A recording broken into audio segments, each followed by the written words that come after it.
Hola a todos, espero que me puedan escuchar bien. Yo soy Josette Arevalo y soy la copresidenta de Evil Youth.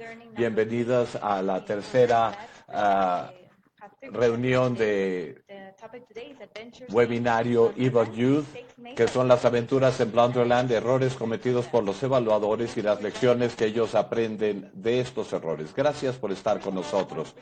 Primero que nada, quiero presentarles dos breves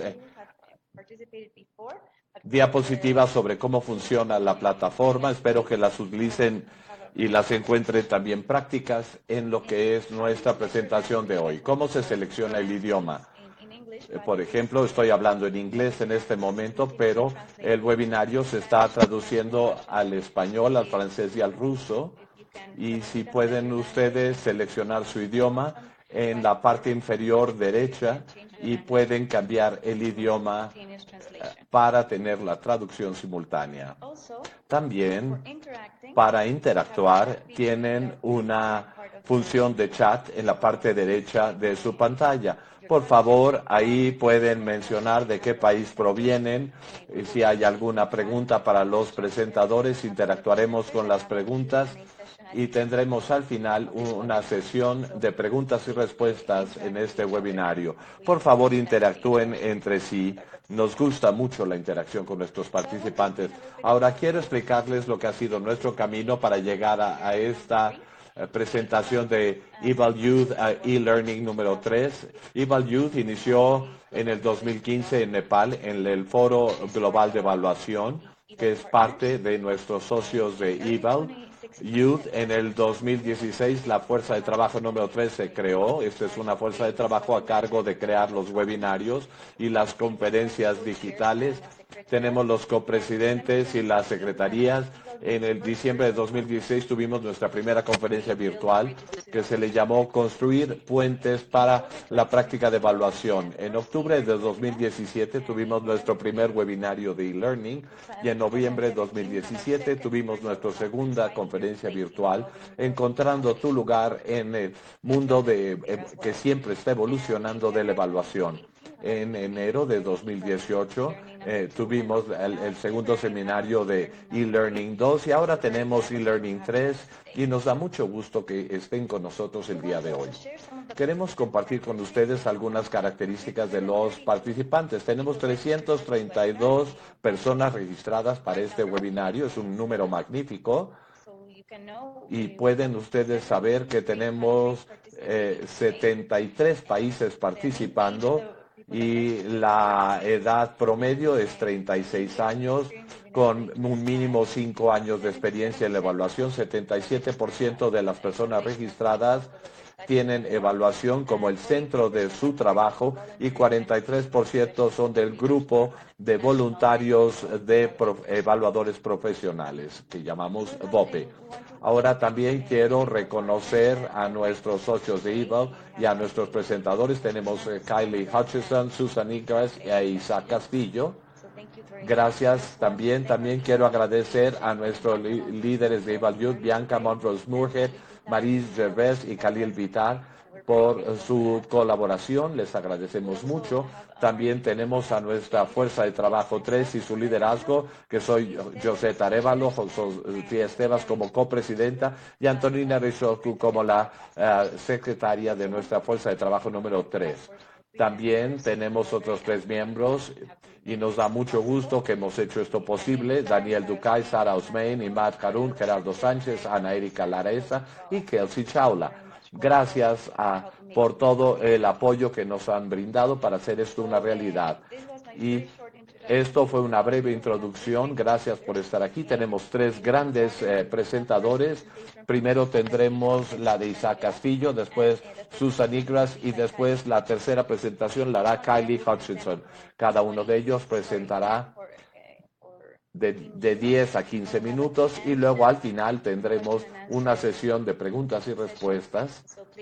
Por favor, anoten sus preguntas en el chat de preguntas y respuestas. También tendremos un foro para 3 preguntas de nuestros asistentes. y en la característica de el chat también pueden conectarse a Google y pueden contestar a las 3 preguntas que les hemos puesto aquí y al final de las presentaciones tendremos los resultados de sus respuestas. Muchas gracias. Y primero quiero presentar a nuestro primer orador, es Isaac del Castillo, y es el director de evaluación, resultados y aprendizaje de los EVAL Partners.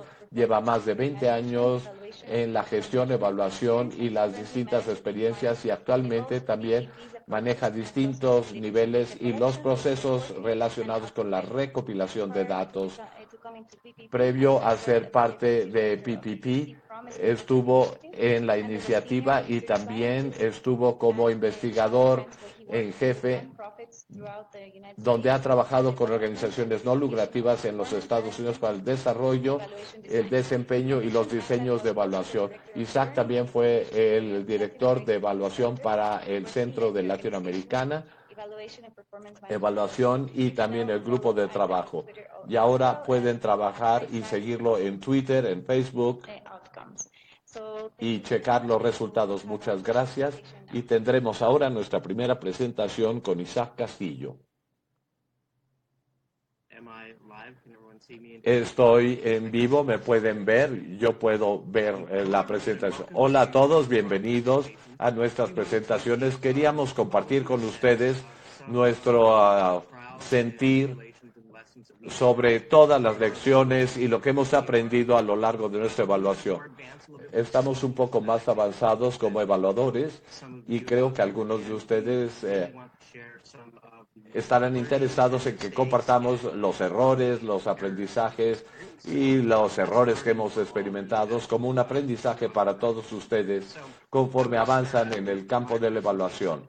Voy a iniciar mi presentación y les daré un contexto exactamente a quién soy y después voy a hablar sobre la evaluación de la que estamos hablando y luego algunos otros puntos personales. Ahora quiero empezar con esta pregunta y estar seguro de que todo el mundo esté respondiéndolo en la forma Google. Les daré algunos segundos para responder esta pregunta y luego hablaremos un poquito más conforme avancemos. Pero realmente queremos tener una sensación de qué tantos de ustedes han experimentado algún tipo de fracaso, retos, errores o bien crisis en su trabajo de evaluación. Y conforme responden a esta pregunta, les voy a dar un poco de antecedentes personales, porque es importante enmarcar mis ejemplos, aunque en mi desempeño profesional he trabajado en Washington, D.C. Yo nací en El Paso, Texas, en la parte sur-oeste de Estados Unidos, justo en la frontera con México. El Paso está del otro lado de Ciudad Juárez, en México. Así que toda mi edad de adolescente la pasé entre las dos comunidades, en un mundo de habla inglesa y también un mundo latino de habla española en el sur de la frontera. Mis abuelos emigraron originalmente de México y yo crecí en un entorno bilingüe donde se hablaba español en mi casa y predominantemente tenía una combinación de lo que teníamos y le llamábamos Spanglish, una combinación de español e inglés. Conforme fui creciendo, me di cuenta realmente de que el español que se habla en la frontera, en El Paso, ni siquiera es el mismo español, no es el mismo español que se habla en otras partes del mundo. Esa fue una lección importante para aprender. Así que la evaluación de la que quiero hablar ahora fue una iniciativa que fue financiada por los Estados Unidos, por el Departamento de Justicia, y que se enfocaba en la calidad cualitativa de la información de los líderes de pandillas en Estados Unidos. Estos fueron también los líderes recientemente ingresados, pero eran prácticamente los que estaban pagando las consecuencias. Así es que se diseñó para recolectar información, para ver cómo se unían ellos a las pandillas y básicamente cómo sacarlos de las pandillas. La investigación se llevó a cabo en 6 grandes ciudades de Estados Unidos, en distintos puntos de Estados Unidos. Y estuve a cargo de la mayoría de las entrevistas. Yo llevé a cabo más de 200 entrevistas con miembros y líderes de las pandillas y las llevé, la mayoría de ellas en español, y también incluía los desarrollos de las guías de entrevistas y todas las preguntas que se hacían en español. Eso es lo que era la evaluación, eso es lo que teníamos que hacer. La mayoría de las entrevistas se hicieron en inglés en la primera parte de la evaluación, y las dos ciudades donde llevamos entrevistas en español eran los hogares al final de las evaluaciones. Fueron las últimas dos ciudades que incluimos.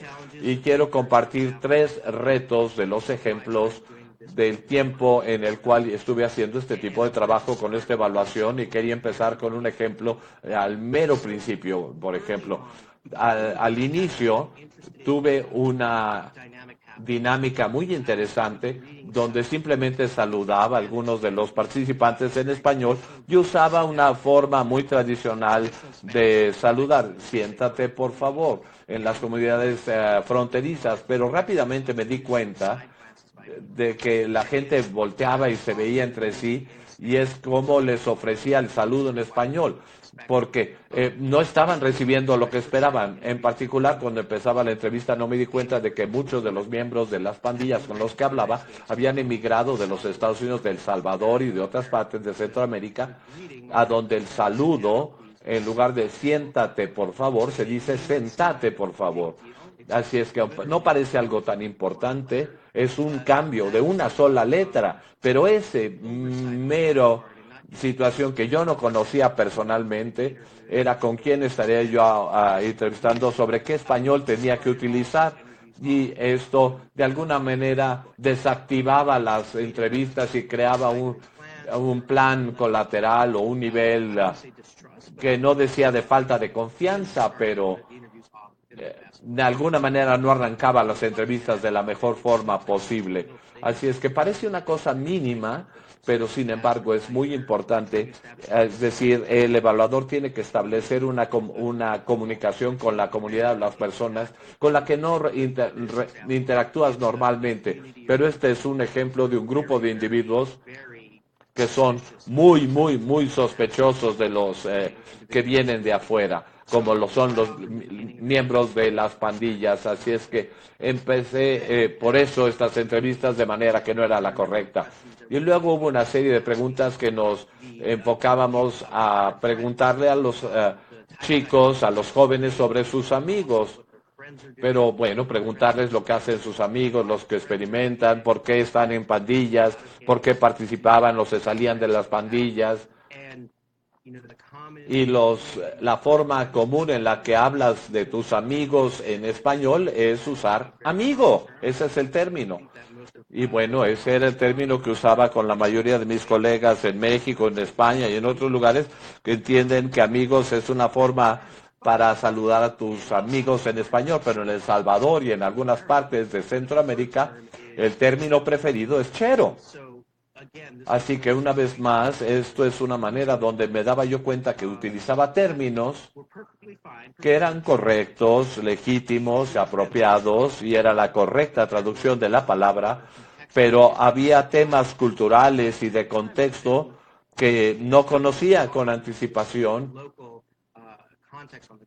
en cuanto al contexto, para poder entender y que me pudiera comunicar con ellos en una mejor manera, con estos individuos, en lugar de usar lo que eran las palabras tradicionalmente usadas como amigo.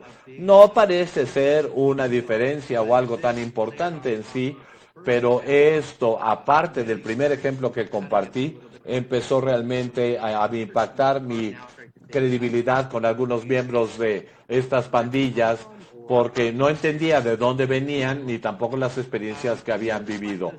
Aún a pesar de estos 2 ejemplos, me llevó cierto tiempo entender y poder avanzar e incorporar algunas de las mejores palabras y frases en mi comunicación.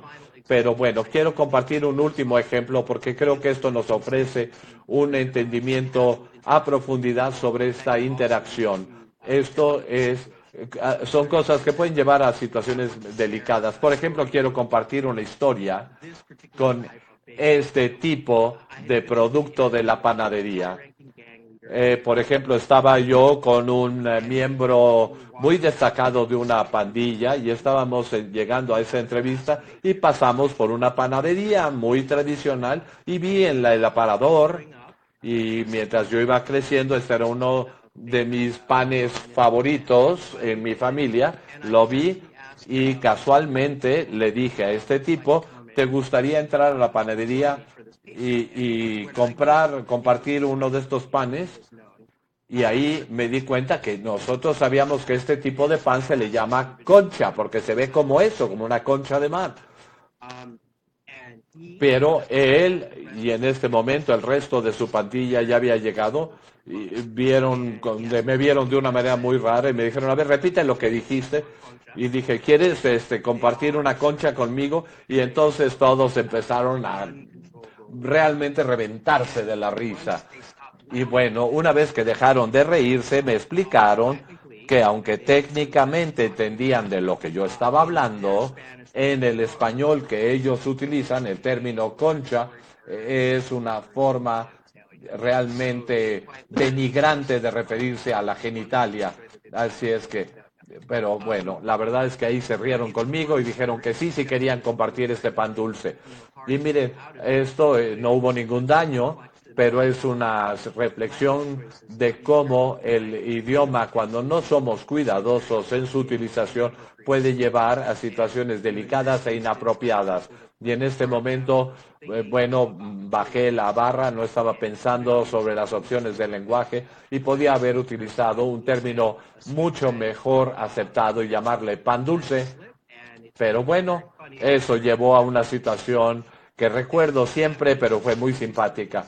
Y quería compartir estos tres ejemplos porque siempre y cuando pensamos que tenemos una apreciación de dónde crecemos, la importancia del lenguaje para nuestro trabajo de evaluación, es importante que como evaluadores reconozcamos que tenemos limitaciones y que a veces tenemos ciertas barreras para podernos conectar en la comunicación y es importante recordar cómo poder establecer una conversación con las personas a nivel local para tener un sentido de cuál es el lenguaje correcto para utilizar y el apropiado en situaciones de evaluación. Comparto luego entonces estos ejemplos para que piensen en sus opciones formales e informales, que cuando tengan una conversación de evaluación con sus contactos locales puedan tener estas preguntas. Todas las experiencias pueden evitarse para que no sean negativas y hay que tomar esto en cuenta. Habiendo dicho esto, con mucho gusto le paso ahora la palabra a Susan Igras y seguramente habrá tiempo para sus preguntas. Gracias por esta magnífica presentación, Isaac, y creo que mantendremos las preguntas para el final, pero quisiera pedirle a nuestros escuchas que si tienen alguna pregunta la escriban en este momento.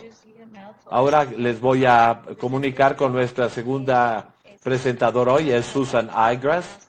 Espero haber pronunciado correctamente su nombre. Tiene más de 25 años de experiencias en evaluación en Haití, en Estados Unidos, en planeación de programas, evaluación de los centros comunitarios, intervenciones de cambios conductuales y también la salud de adolescentes y adultos. En el Instituto de la Salud Reproductiva de Georgetown, ella ha sido asesora para la guía de monitoreo, evaluación de las intervenciones y su escalamiento. Ella recibió su maestría en salud pública de la Universidad de Tulane. Susan ha trabajado como una consultora de evaluación de salud en distintas posiciones con Care International, Global Care Council y con otros tipos de servicios. Gracias, Susan, por estar con nosotros hoy y ahora te daré la palabra.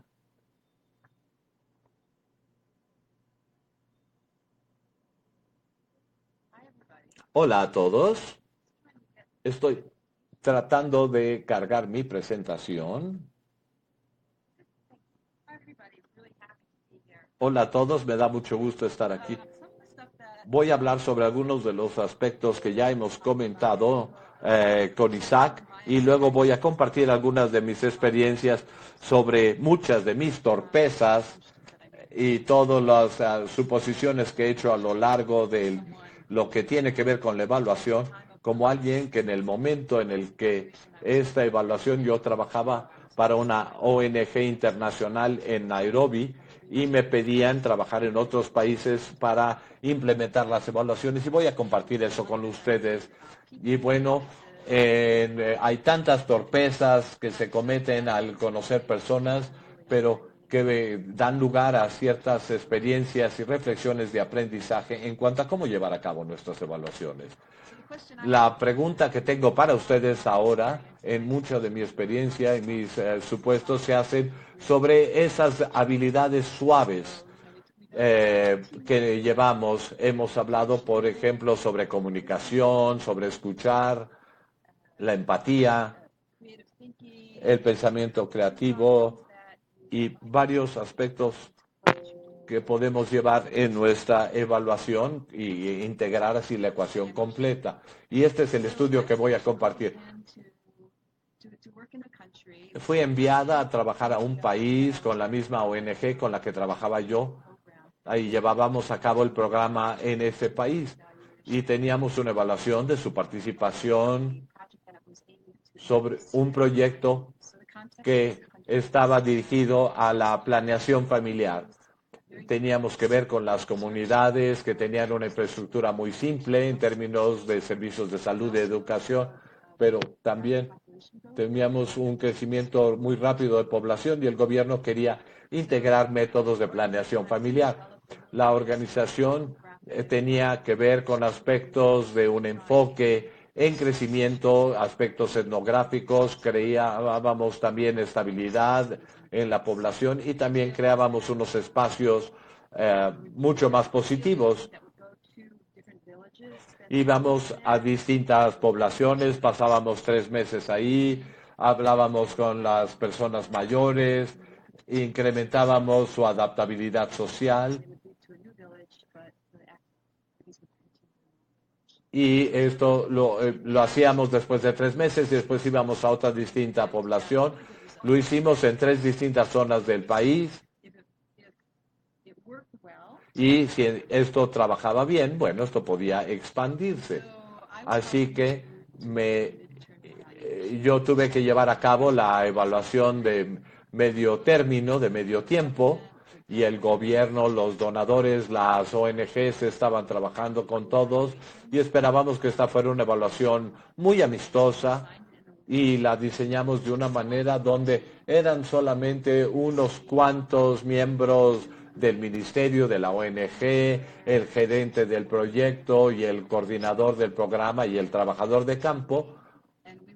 Y realmente estaríamos siendo muy participativos en el equipo básico, llevaría a cabo la evaluación, las preguntas, las herramientas para analizarlas y luego se uniría un grupo de personas que interpretarían los resultados.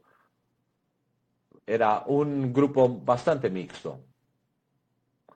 Así que empezamos con, ¿cómo le vamos a llamar a esta evaluación? Estábamos en la ciudad capital, donde estaba la oficina principal de la ONG.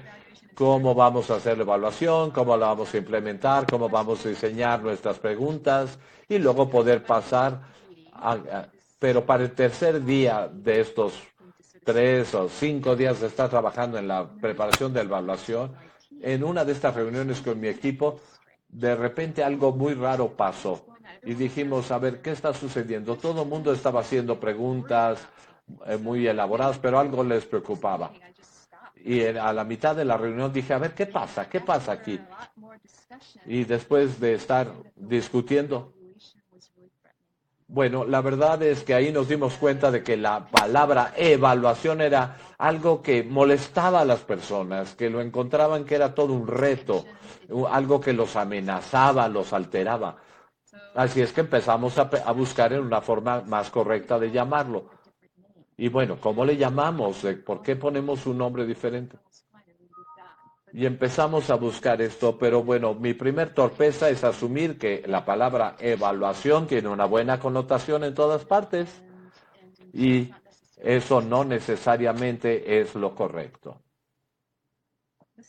El segundo punto, y el segundo torpeza que cometí, fue que podía crear un equipo con las personas que me asignaron como parte de este equipo. Yo no los seleccioné, ya eran quienes estaban asignados antes de que yo llegara. Pero ¿cómo podía ayudarlos a tener las capacidades de evaluación necesarias? Pero recuerden, ninguno de ellos era evaluadores profesionales. Eran personas técnicas con muchas capacidades, pero la evaluación era algo nuevo para ellos. Así es que ahora en el campo teníamos 10 días para recopilación de datos en las 3 poblaciones y para el segundo día nos reuníamos en las tardes y repasábamos los puntos que estábamos enfrentando. Pero las 3 personas de la MOH que estaban ahí, que estaban ahora llevando a cabo entrevistas y tomaban notas en el campo, y era como si estuvieran tomando notas para un historial clínico de sus pacientes, porque eran 3 médicos. Y bueno, nos dimos cuenta que con esta información nunca vamos a llevar al nivel de capacidad que realmente es importante como evaluador. Entonces pensé y dije, bueno, tenemos el equipo con el que tenemos, pero ¿cómo los llevas a entender cuáles son las capacidades necesarias para evaluar y para trabajar adecuadamente? Y bueno, lo compensamos a través de darles un poco más de las entrevistas con personas que eran mejores en tomar notas y trabajábamos en otras cosas, pero sí fue una lección muy interesante para mí todo esto. Y bueno, creo que la lección más importante es el que estés ausente en la acción. Parte del equipo de participación era el gerente del proyecto de la ONG. Era una ONG internacional.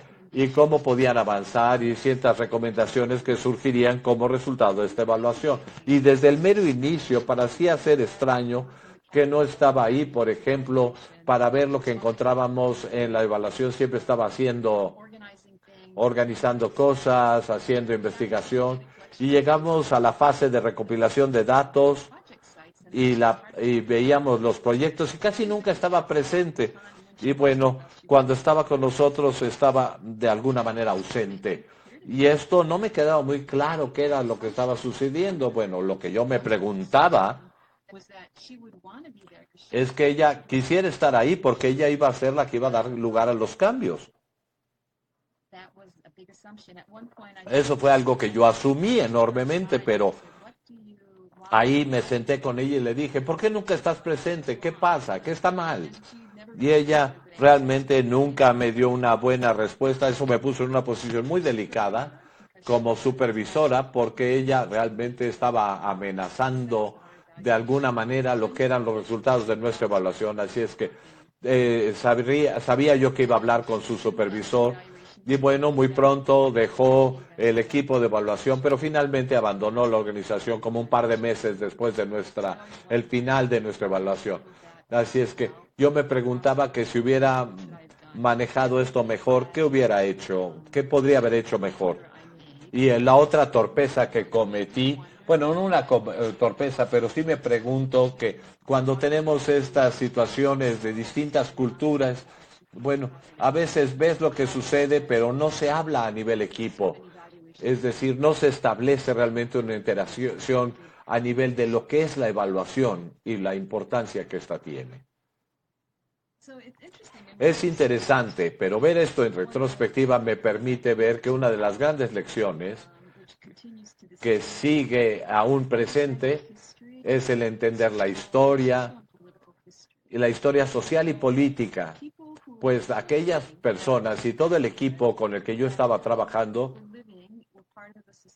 eran parte de una sociedad que se alejaba de una situación de estructuras punitivas, donde hay ciertas fallas en la organización y siempre hay algún temor de cuáles van a ser las retribuciones a mis acciones o las consecuencias. Así es que creo que siempre que visito a los países y que lo vayan a hacer ustedes, hay que tomar el tiempo para entender los aspectos sociales y políticos, históricos, para poder comprender a las personas con las que vas a hablar. Eso realmente da lugar a una verdadera diferencia en los resultados, en la dinámica, y esto te ayuda a crear realmente un entorno cómodo para llevar a cabo la evaluación. Y bueno, miren, esto ha sido mi experiencia de las evaluaciones. Aún los equipos trabajan aún mejor, y una vez que el gerente del equipo ya no estaba ahí, y los resultados obtenidos, y creo que ahí las personas empezaron a comprender lo que es la evaluación de mejor manera, su participación y el tiempo que le dedicas para construir una evaluación tiene que hacerse muy bien.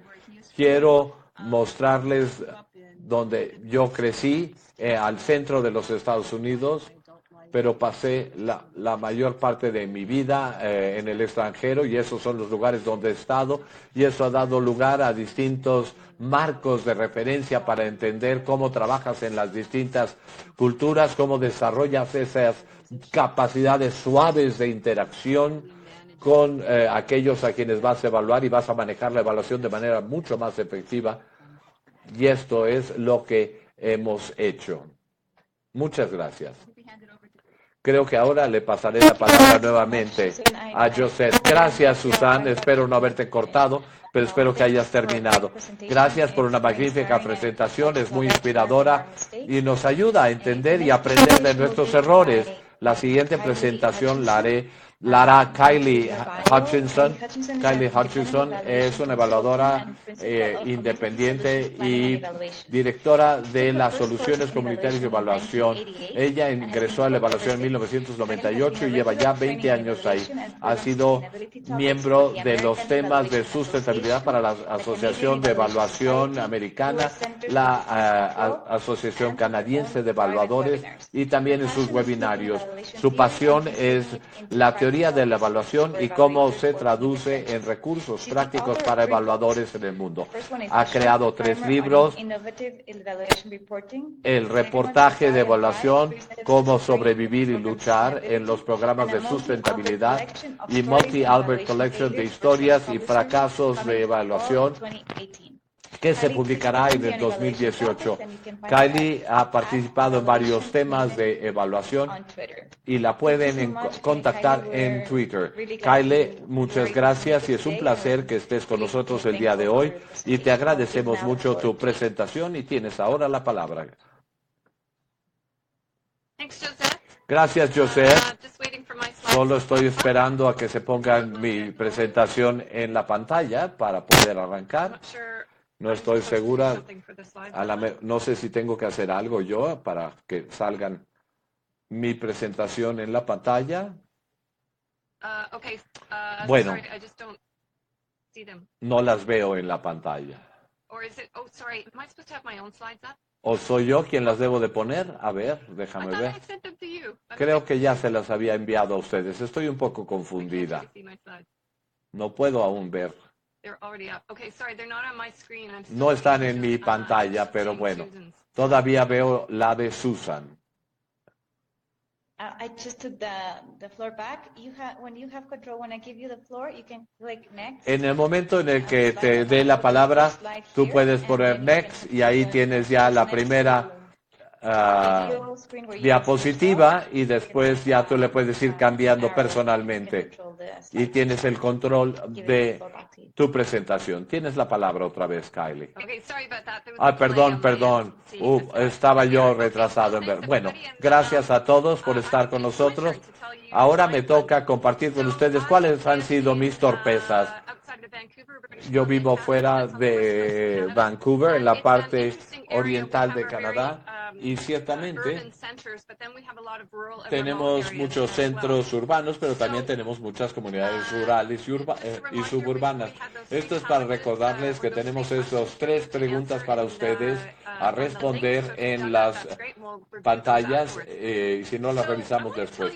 Bueno, quiero compartir ustedes con dónde vivo. Vivo en Columbia Británica. Y hace 6 o 7 años alguien se dio cuenta de que el 25% de nuestras situaciones familiares estaban relacionadas con el retiro en los siguientes años. Y ahí nos damos cuenta de que esto es una causa de preocupación en cualquier país, porque en Columbia Británica, donde yo vivo, es una provincia que es un área muy remota y es muy difícil encontrar trabajo. Así es que no sé si ustedes en el webinario enfrentan algo similar en sus países. Quizás les sorprenda que en un país como en Canadá tenemos el mismo problema. Pero que los doctores puedan ir a los lugares cercanos a ti. Sí, sé que estoy hablando muy rápido. Bueno, este es Disley, que está en la parte norte de Columbia Británica, está en la frontera con Alaska y el Yukon. Y aquí, no sé, pueden ver que no hay mucho para atraer a un nuevo médico y su familia. Y es muy difícil, y aquí quizás podemos hacer que venga un doctor y se quede a vivir aquí mucho tiempo, es difícil, por muchas razones. Ahora bien, hace algunos años, uno de los contratos que tuve era brindar apoyo de evaluación a un comité de alto nivel que se formó para atender el problema de reclutar y retener a los médicos en áreas remotas y, de Columbia Británica. Mientras más tiempo pasé alrededor de esta mesa, me di cuenta de lo complejo del tema de reclutar y retener a los médicos. Y qué complicado es esto. Y bueno, de alguna manera quería ver cómo comunicar esta complejidad a este comité de alto nivel. Ahora, lo que quería hacer es ayudarlos a pensar de forma estratégica y también definir de mejor manera los límites de la evaluación que estaba yo tratando de lograr con ellos para reclutar y mantener a los médicos. Ahora, aparte de esta complejidad, tenía que crear un mapa de sistemas. Si están ustedes familiarizados con estos mapas mentales o mapas de sistemas, te ayudan a visualizar las complejidades. Así que pasé un par de días en mi escritorio desarrollando este mapa de sistemas y es realmente prácticamente un rompecabezas. Y tengo que decirles que me divertí mucho llevando a cabo este ejercicio, poniendo todos los elementos que impactan la posición, el reclutamiento, la retención. Y bueno, me sentía muy orgullosa de lo que había logrado después de estos 3 días. Pero después dije, bueno, creo que ahora ya me siento verdaderamente pesado el trabajo con todo esto.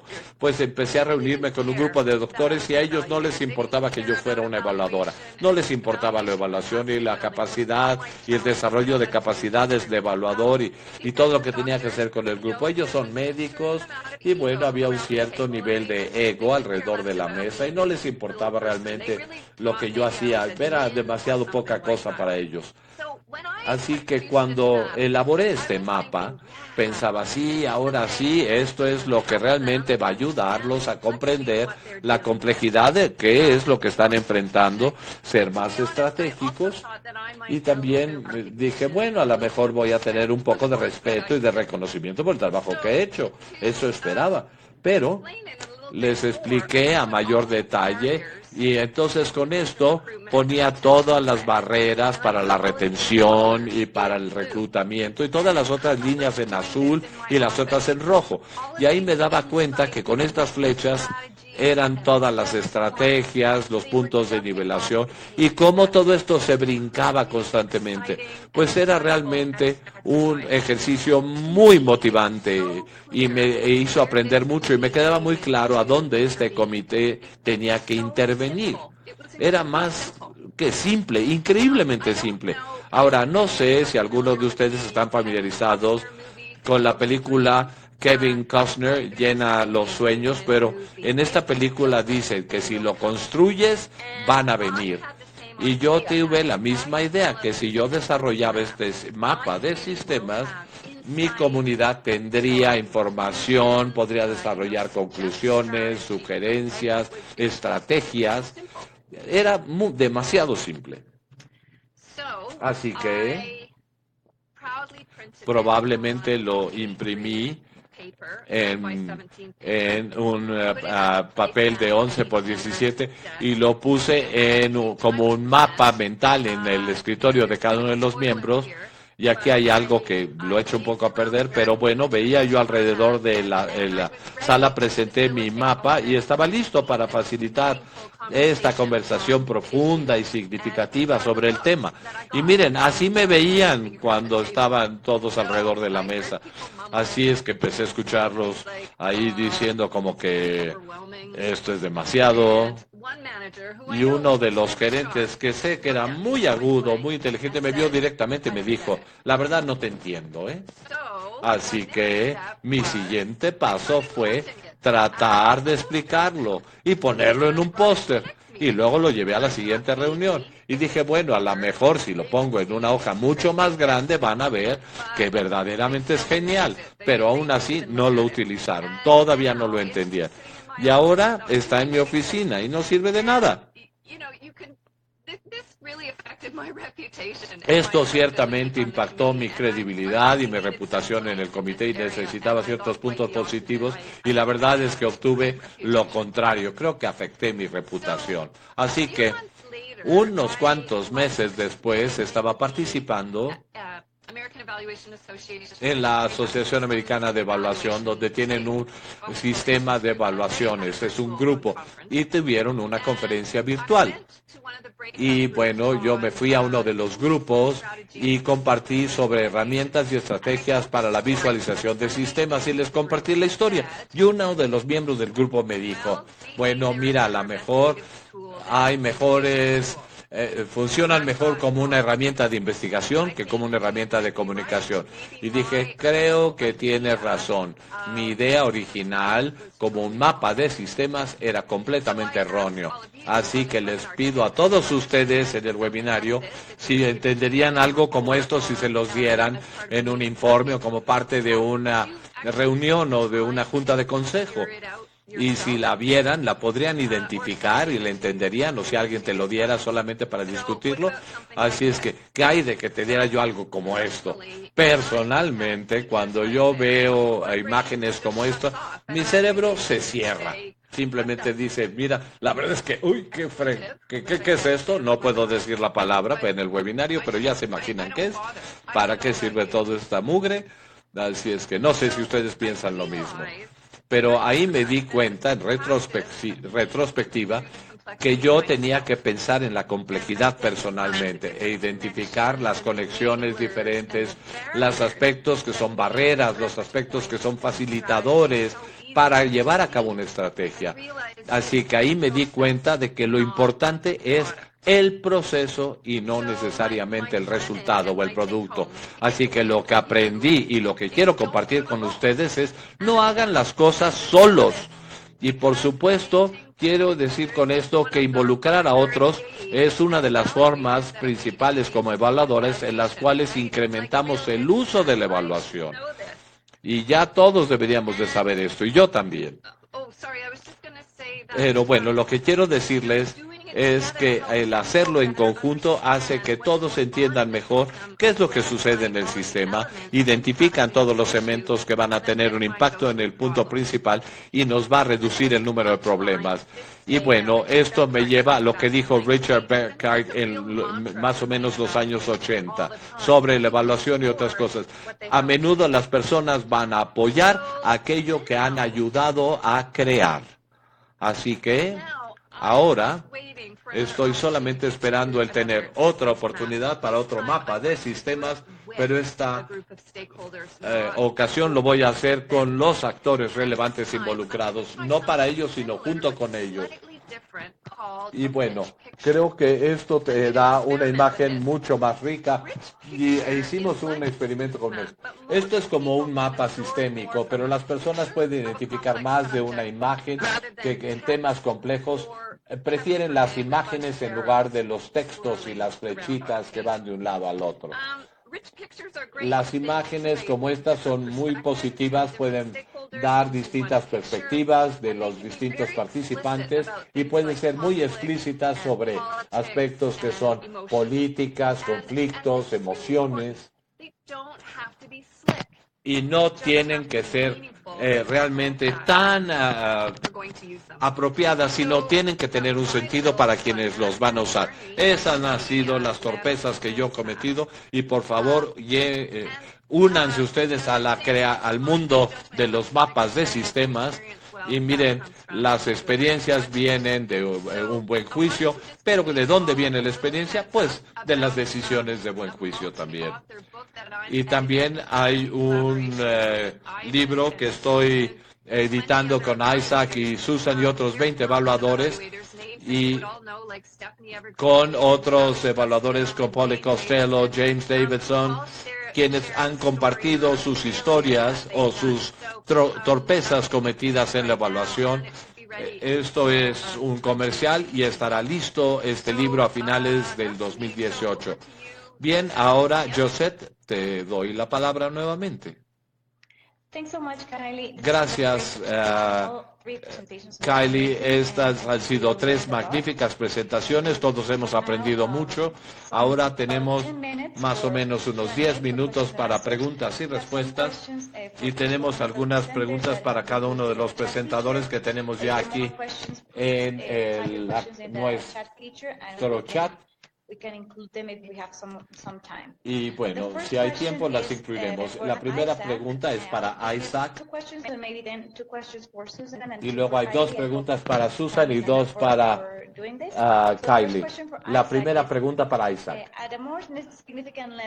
Al nivel más significativo, para alguien que parezca ser parte del establishment, ¿cómo pudiste hacer que los líderes de las pandillas hablaran contigo? Y la segunda pregunta es, ¿cómo identificabas a los miembros de las pandillas y cómo pudiste tener su consentimiento voluntario para participar en estas encuestas? Le doy la palabra a Isaac para responder a las 2 preguntas. Muy bien, gracias. Bueno, creo que tuvimos nuestros contactos locales en cada una de las comunidades para identificar quiénes eran los miembros de estas pandillas. Estas eran personas que habían sido pandilleros, expandilleros, o bien los que eran activos y que ya habían establecido esa confianza, y ellos son los que reclutaron a los miembros de las pandillas para aceptar las entrevistas. Y bueno, cuando yo entré a llevar a cabo estas entrevistas personalmente, cada uno de estos pandilleros habían tenido ya múltiples interacciones con contactos que les explicaban qué era lo que íbamos a usar, la información que no se iba a compartir, por supuesto, con la policía para desarrollar ese nivel de confianza, o bien con las distintas autoridades de justicia penal. Así es que las personas de contacto local fueron muy, muy importantes. Habiendo dicho esto, requirió mucho trabajo personalmente para establecer ese nivel de confianza, de confort con cada uno de los miembros de estas pandillas que íbamos a entrevistar. Y creo que una de las preguntas que nos preocupaban era que me vieran como parte del establishment o bien como un brazo de la policía o del gobierno federal. Y tuve que hacer mucho trabajo anterior, 10 o 15 minutos al inicio de una entrevista, solo para establecer confianza, interacción, para que se sintieran cómodos conmigo. Les contaba lo que estábamos haciendo, para qué íbamos a usar la evaluación, la información que nos brindaban, para desarrollarnos hasta un punto donde se sintieran cómodos en compartir información tan sensible. Pero bueno, esto se debe al buen trabajo de los contactos locales para establecer esas interacciones. No lo hubiera podido hacer solo. Gracias. Tenemos un par de preguntas para Susan. La primera es, ¿cómo puedes enfrentar la sospecha que se tiene de los evaluadores externos cuando tienes conflictos culturales? ¿Y cuáles son las sugerencias para los nuevos evaluadores emergentes para desarrollar las destrezas necesarias y las capacidades que se necesitan para llevar a cabo esta evaluación? Muy buenas preguntas, muchas gracias. Miren, en cuanto a las sospechas que se suscitan cuando hay distintas culturas, todo esto sucede y como mínimo las personas tienen que entender cómo desarrollar esa confianza como persona, credibilidad en tu interacción con las otras personas. Esas son las que yo le llamo las destrezas suaves, las habilidades suaves.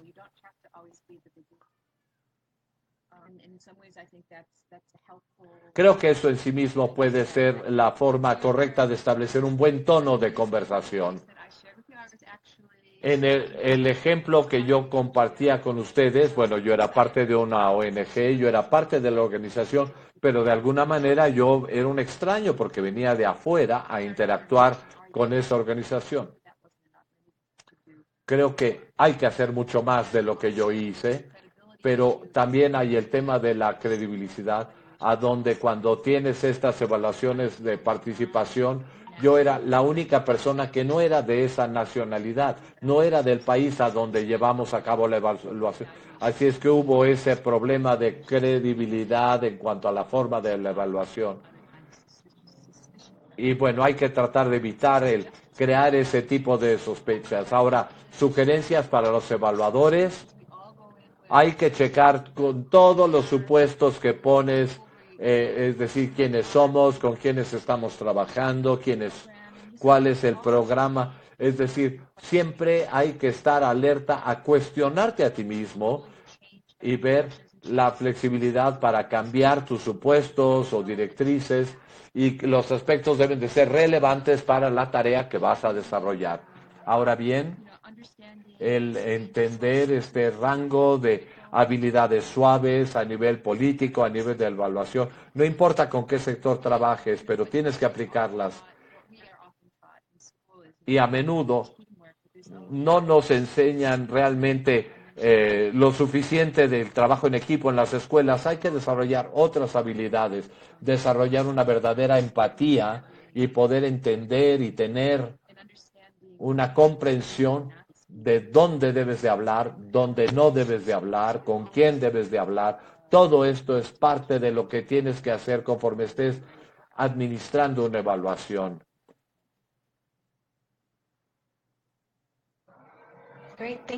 Muchas gracias por tus respuestas.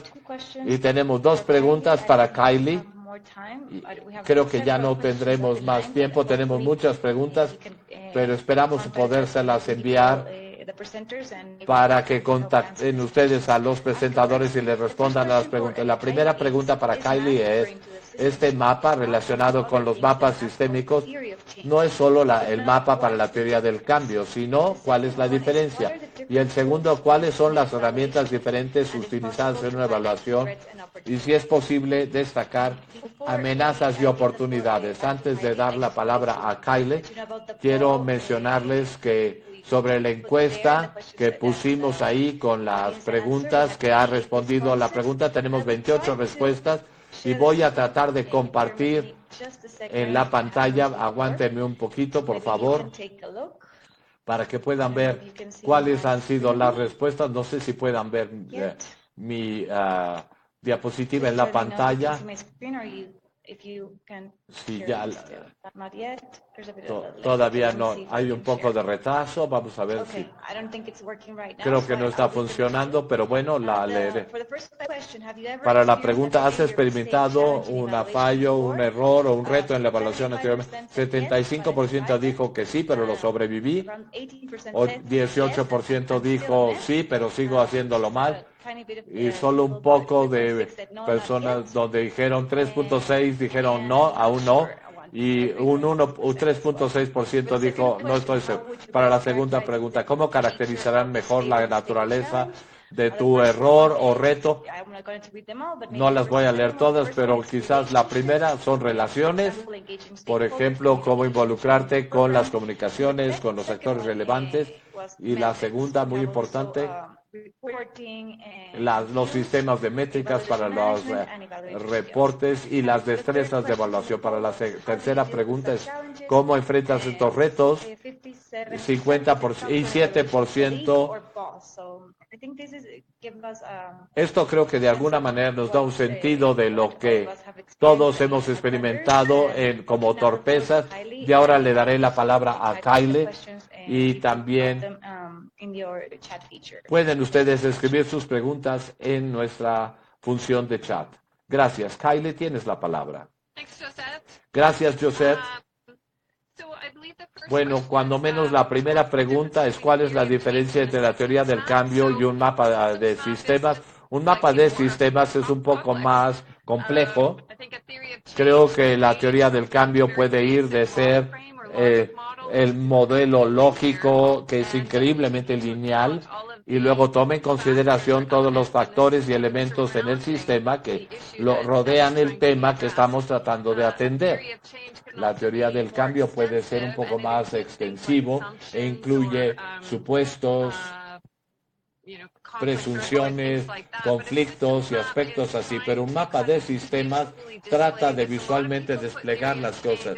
Muchas personas ponen detalles de teoría del cambio en el texto, pero a mí me gusta el mapa de sistemas porque es una imagen. Ahora, hay diferentes formas de mapas de sistemas y es un recurso maravilloso de FSG. Trataré de encontrar el link sobre distintos mapas sistémicos para poder centrarte en la causa que es el centro de tu estudio.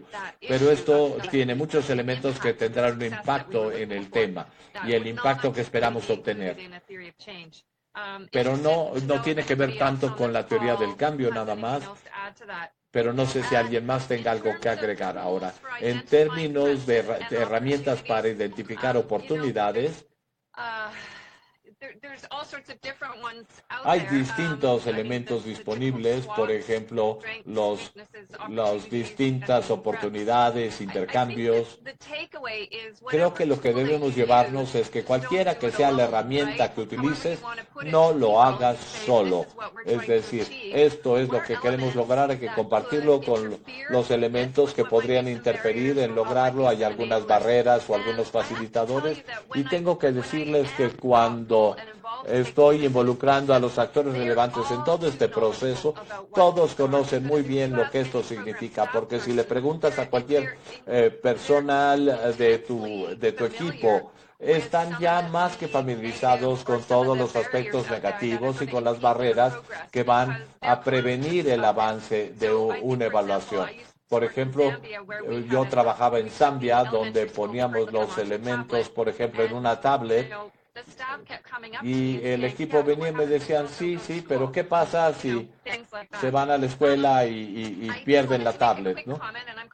Bueno, tengo un comentario muy rápido, pero el 18% de ustedes que dijeron que sí han experimentado fracasos en la evaluación y que a otros que siguen diciendo que les faltan cosas y que les salen las cosas mal, quiero decirles a ustedes que todos pasamos por los mismos fracasos.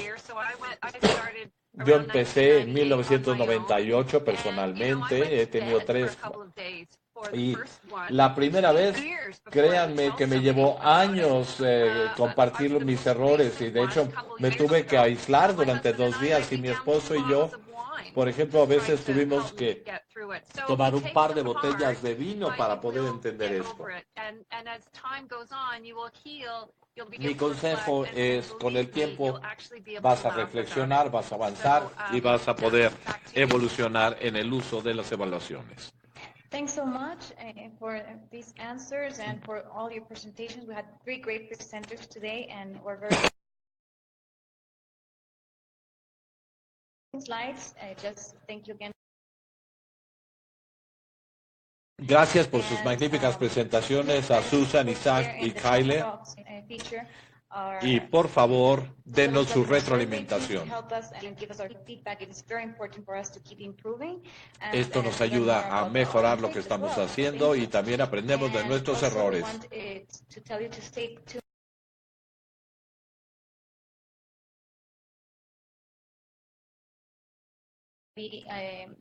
Tenemos otro webinario que será el 8 de mayo sobre lecciones por aprender y cómo hacer que las evaluaciones se apliquen considerando el género. Gracias a todos y ayúdenos a mejorar nuestros siguientes webinarios. Gracias a todos. Adiós.